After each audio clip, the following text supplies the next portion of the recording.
फाशी द्या, फाशी द्या, आरोपीला फाशी द्या. आरोपीला फाशी द्या. वेदूला न्याय, आरोपीला फाशी झालीच पाहिजे. आरोपीला फाशी झालीच पाहिजे. वेदूला न्याय मिळालाच पाहिजे. वेदूला न्याय मिळालाच पाहिजे. आरोपीला फाशी झालीच पाहिजे. वेदूला न्याय मिळालाच पाहिजे. आरोपीला फाशी झालीच पाहिजे. वेदूला आज आपण साळवडे गावामध्ये आलेलो आहे. ज्या गावचा जो आरोपी आहे त्याला गावाने पहिल्यापासूनच गावापासून बहिष्कृत ठेवलेला आहे, गावाच्या बाहेर ठेवलेला आहे.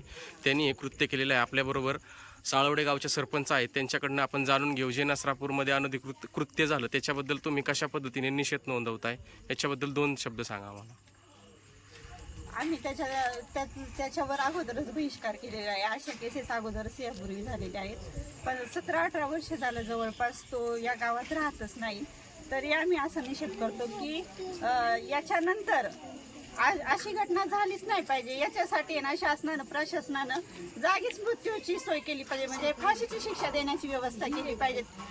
असा नराधम असा अगदी मोकळे ह्यानी फिरतोय की हा जसं काही केलंच नाही. आणि ह्या वृत्तीची माणसं हा एकच आहे, पण ह्याच्या व्यतिरिक्त अजूनही आहेत ना.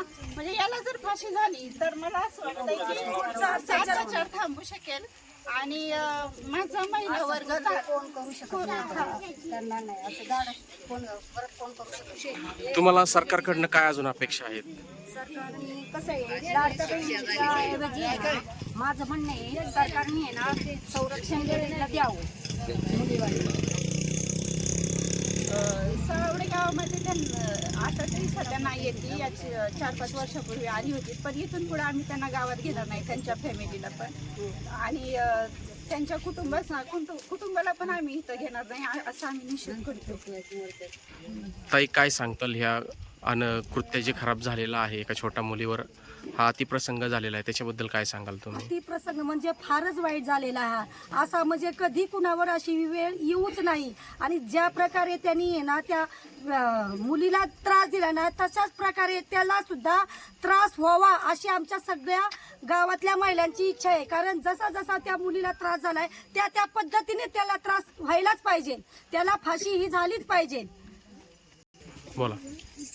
या नराधमाने खूप वाईट कृत्य केलेलं आहे, तरी आमची अशी इच्छा आहे की त्याला फाशी ही सजा व्हावी, ही आमची महिलांची इच्छा आहे. आणि त्यांचं कुटुंब हे गावामध्ये परत वास्तव्याला आलं नाही पाहिजे, आमची एवढीच इच्छा आहे. आणि त्या बालिकेला न्याय मिळावा एवढीच आमची इच्छा आहे. काय सांगशील एका छोट्या मुलीवर इतका घाणेरडा प्रकार झालेला आहे तुमच्या गावामध्ये, आज त्यासाठी एक कॅन्डल मार्च काढण्यात आलेला आहे, काय आहे तुझ्या मनात? म्हणजे तिला एवढी बेकार मारली, तसंच त्याला पण त्रास झाला पाहिजे. त्याला पण त्याच्याशी पाठ काढून जसे तिला त्रास झालाय तसं ते कृत्य करताना तिला जसं त्रास झालाय तसं त्याला पण झाला पाहिजे. बस एवढीच इच्छा आहे.